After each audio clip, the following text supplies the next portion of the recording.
Okay, so the mechanism of action of oxytocin binds to its receptors, coupled to a G protein, right?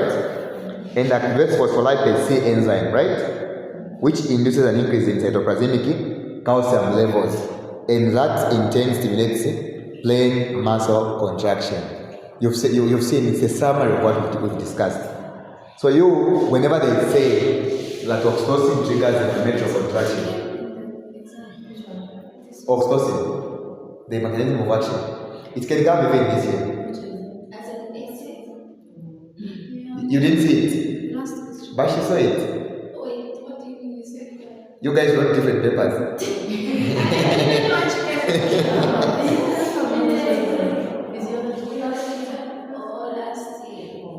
It came.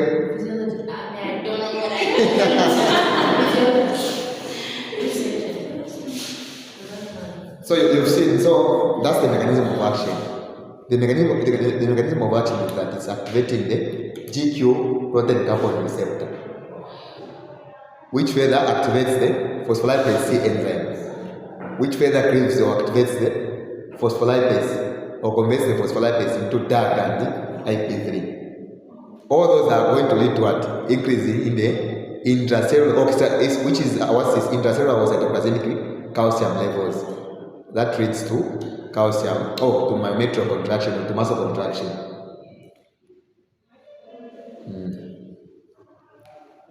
Physiological functions of oxytocin. What are the functions of oxytocin? The functions of oxytocin.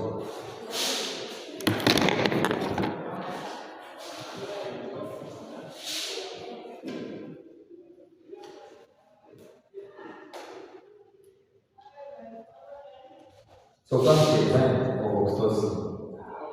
Functions of pitocin. So functions of pitocin in brackets oxytocin. Number one, in the male zyme. So we always have these hormones. So you have in the male, and in the female.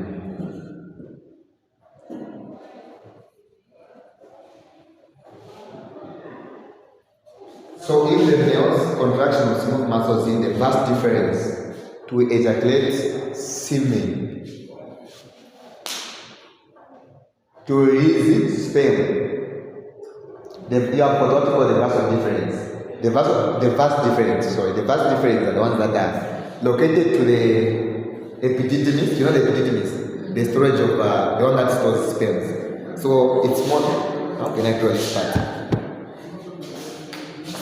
So if you have this is the epididymis, then you have a certain tube that results from there. It's called the vast difference. To get the point.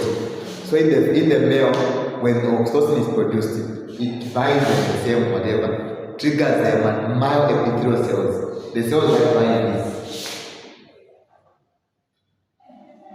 When they contract, imagine if they are more like they are keeping some semen or sperm there, they will contract and push that sperm out. That is the mechanism of action in the male. So contraction of smooth muscle cells in the vast difference to ejaculate semen. In the female, contraction of myometrium followed by relaxation and decreasing in the intrauterine pressure to help semen transport in there. Have you seen that? So contraction of myometrium followed by relaxation, which decreases the intrauterine pressure. In short, when the uterus contracts, in you people that are not pregnant, in the female, that's the general one. You are not pregnant, contracting and relaxing. So when it contracts, what happens is that, you know what I mean? When it relaxes, you allow the semen to enter. Yes. So, because when it contracts, there is increase in intrauterine pressure. When they say intrauterine pressure, they are talking about the pressure in the uterus. When it contracts, it increases. The pressure increases. But when it relaxes, the pressure reduces, and that allows the passage or the entering of semen. Yes, like that. During labor, it causes strong contraction of the uterus to expel the baby and the placenta. Again, if you don't understand it from here, next year you have issues on this one. It's commonly asked that side. OBGY, oxytocin here, you have to know just to be here. The mechanism of action, the effects or the uses, you have to know them like that. So again, this is an example of a positive feedback mechanism, oxytocin, because what happens is that during labor, the more the mother's uterus contracts, the metrium contracts, the more the egg is secreted from the posterior pituitary. Sorry, oxytocin. My brain is moving faster than my speech center, the Wendigate area. So during labor, it causes strong contraction of the uterus to expel the baby in the placenta, or rather, expel the products of who? Excellent. Did you hear that? The products of what? Don't you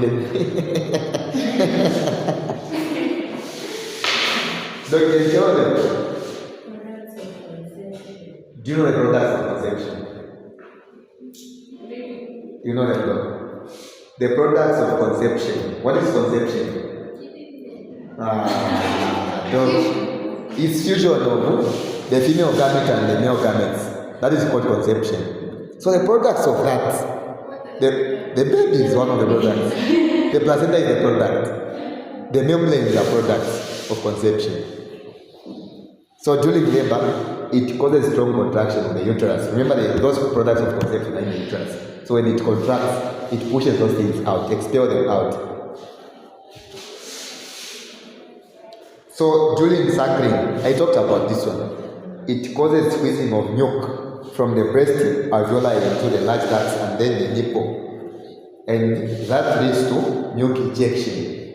I talked about that. The main thing to remember on the ejection part is that there are those myoepithelial cells that I mentioned. They contract, when they contract, they release oxytocin. Milk. And then for production, we said the synthesis.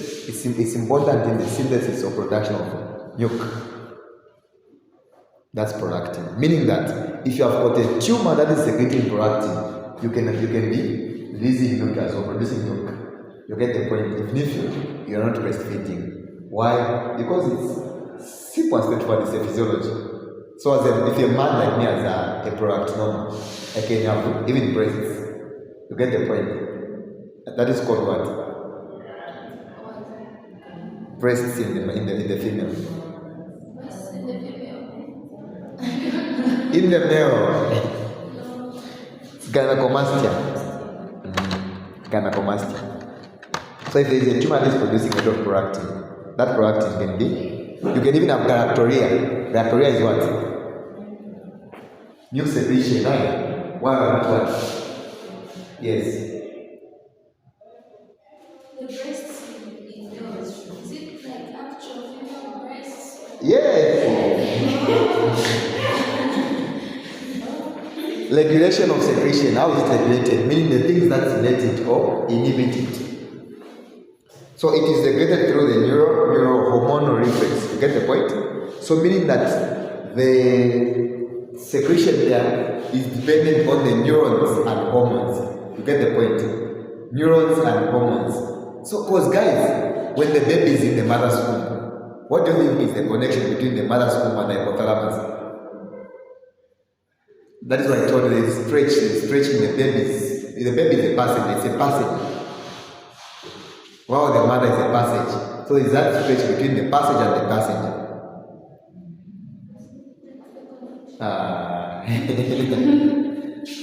So there are 3 P's, we call them 3 P's. The powers, the passenger, and the passage. The powers are the pushing, the forces that the mother apply on the fetus. They are called the powers. And then the passenger is the baby and the placenta, the things that are passing through the passage. The passage is the mother's pelvis, mother's birthing canal. Get the point, it's called the passage. So now what I'm trying to tell is, what I was saying is that when the baby is passing through the birth canal, which is the passage, right? It stretches The same way you did your GIT. You said when the food is in the lumen, what are they?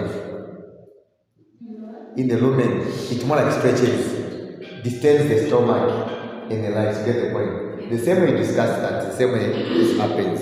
When this is the baby, it's in the, let me demonstrate this in the baby. So this is the mother, the passage, isn't it? And the baby is here. It stretches on the myometrium, right? So that stretch is what is going to take the information to the hypothalamus and trigger the release of oxytocin. And then oxytocin is going to bring about further contraction. It's contracting so that the baby is pushed, it's expelled. So the myometrium will be contracting, right? When it's contracting, what happens is that contraction further increases the secretion of what? The hormone oxytocin again. It's called positive feedback mechanism. So that you have more contractions until the baby is expelled and the product of conceptions are expelled. If you don't get it, forget about it. Okay?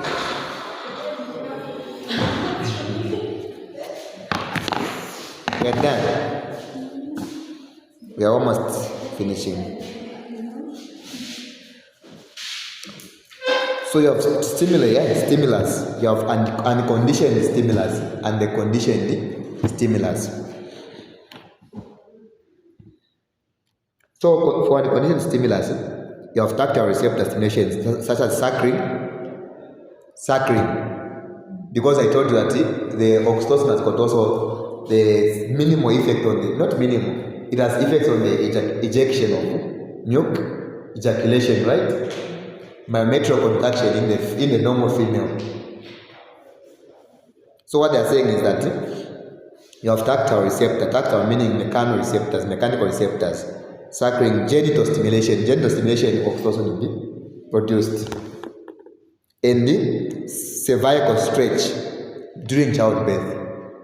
Stretching, I've already talked about that. When that baby is stretching on the cervix of the mother, there is increased oxytocin release. And that leads to the cervical dilation by the head of the fetus during labor.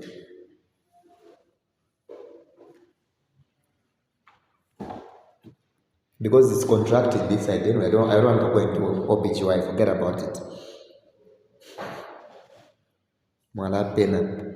Then you have conditions. So conditioned, you have eyes under stimulation, seeing, hearing, smelling, and thinking. I don't know how that happens. Maybe the baby thinks that, or maybe the mother thinks that she needs to breastfeed the baby and then oxytocin will be produced. Or maybe you think that you're supposed to do something and then oxytocin is produced. Okay. Or afferents. Each of the previous stimuli sends impulses through the spinal cord to reach the hypothalamic tract, because we said connection is through the neurons. So each of the mentioned stimuli, they have something that is connected to them. They have got afferent neurons, meaning the afferent neurons are taking the information to the central nervous system. And then you have the efferent. The efferent are the ones that are going to bring about the effect. But anyways, it's supposed to be hormonal. So if you talk about hormones, it's through bloodstream, isn't it? So efferent, it is hormonal. You've seen that. I was just guessing. Kasha was right. So afferents is neurons that are taking the information to the central nervous system, specifically the hypothalamus. While the efferent is hormonal, because hormones are transported through bloodstream. That is why their actions are very slow. You can't compare them to actions of neurons, because neurons is through the axons. They reach. But for the hormones, they have to go through bloodstream. You get the point. But 500 liters of blood is pumped in a minute from the heart. 500 liters of blood is pumped. Yes, it's pumped out of the heart, and then the other 500 enters the heart. So we have 500, but what happens is that when 500 is ejected, within a minute, the other one will come back like that. It's a safe. We'll talk about that in cardiovascular. So regardless of mentioning that hormonal impulses or hormonal whatever reactions are slower than the ones for neurons, they also occur within a less period of time, even less than a minute, milliseconds as well. But what we should never forget is that hormones are prolonged compared to the hormones' actions are prolonged compared to the neurons' actions. That is what you are taught in grade 12 as well, because you did hormones. In short, the actions of hormones. They take for an hormone to produce a certain action, it takes time compared to the neurons. Neurons is fast because of the axons. But for the hormones, they have to go through the blood, they have to come in the right ventricle, get excreted in the ejected in the cyst. So the hypothalamic nucleus sends impulses to release the already present oxytocin from the. You've seen the hypothalamic nucleus is what sends the information so that this is. I drew that. I was asked from explaining. The same, the hypothalamic nucleus, which is paraventricular nucleus, sends impulses, which is action potential, to release the already present oxytocin. The present. So to release the already present oxytocin from the posterior pituitary gland into the systemic circulation to reach their target organs. Okay, that's my diagram there is just showing you the things, the mechanism of the afferent and the efferent. Formative assessment. Question number 1. The functions of ADH include A. It's on V1 receptors activation to induce production of prostaglandins E2. Did you hear that when I explained anything on the ADH? I didn't talk about that. So if you didn't hear it, you don't talk about it in medicine. B. Decreased potassium excretion in urine. ADH. The functions of ADH include A. V1 receptors activation to induce the production of prostaglandins. What is the effect of ADH on the V1 receptors? On the V1 receptors? They cause constriction. Yes, they cause vasoconstriction and increased blood pressure. She wasn't even there though, but she has answered. I was surprised.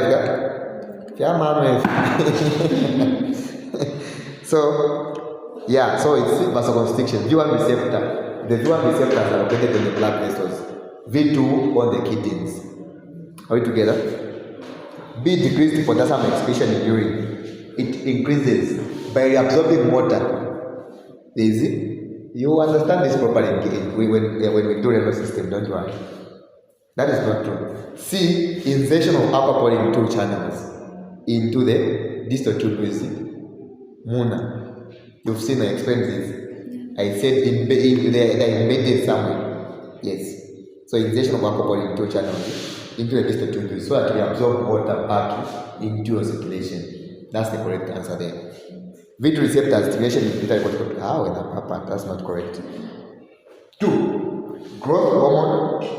The answer is B there, right? At least they are putting the correct answer. But let's go and read the options that are there. Growth hormone. A. Inability to form somatostatin C produces lalonophism. But we talked about that. I've forgotten as well. Don't worry. So it activates the JAK2 Janus family of cytoplasmic tyrosine kinases. So the answer is there. If every told you guys to go and read about that. I don't like things that I cannot master profile. Secretion is stimulated by increased blood-free fat acids. It's inhibited, right? Because what happens is that if you have got blood-free fat acids, it means that it has stimulated a lot of lipolytic pathways.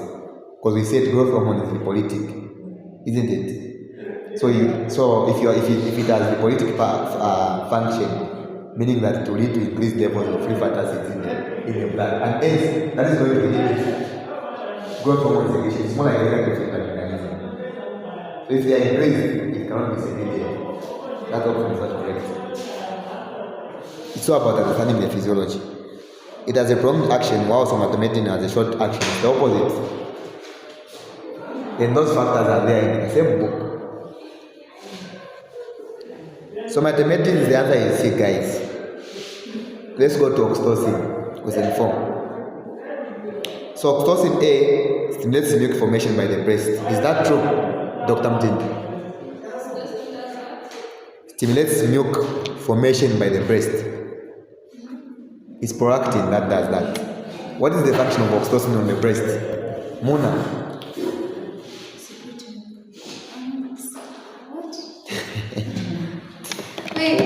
What is the function of oxytocin on the breast?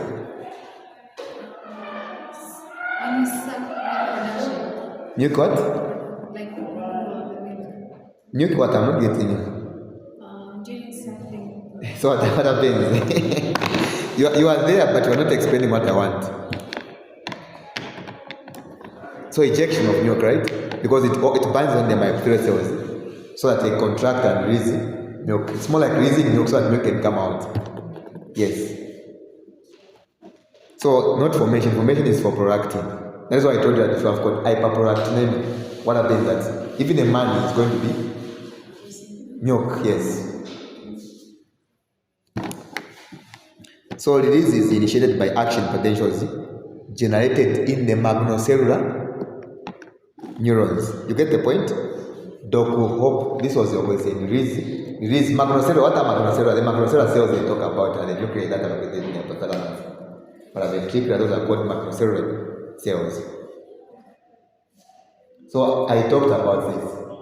The release is triggered by the action potential that comes from there. It moves along whatever. I even draw the diagram, so if you've forgotten, the video is there for you guys. Secretion is regulated by releasing hormone secreted by the hypothalamus. Is that true? Secretion is done by what? We said there is a conditioned one and unconditioned one. Conditioned, I talked about what? Suckling, stretching on the mechanical receptor, touching the genitals, those things that I talked about. So that is conditioned, and then at the conditions you have The what? Unconditioned. you've read. Yeah, those things anyways. So maintains milk storage. How? I didn't talk about that, guys. Question 5. Acromegaly. Acromegaly. What is acromegaly before we discuss it? The one where Yes, it's the one. What is it now? Doc, what about what do you know about acromegaly?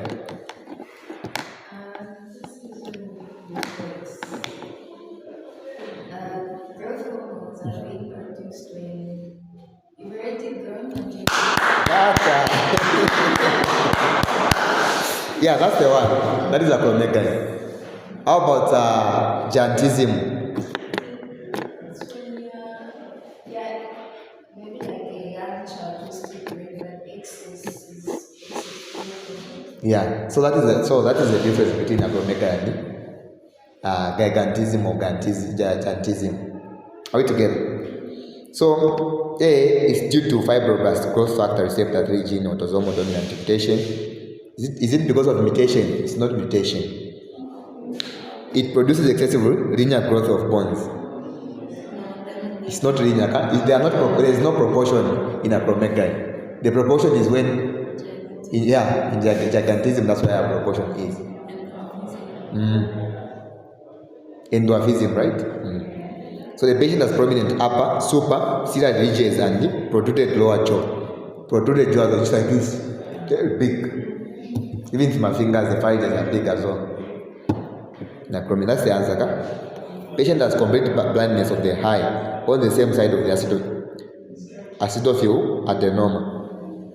We didn't talk about that. So this data is coming from those books: Ganon, Review of Medical Physiology, Guyton and War, textbook of medical physiology. Guyton is better, but you don't have that time for Guyton. Guyton is for us. So we end here. So tomorrow we are doing the thyroid glands.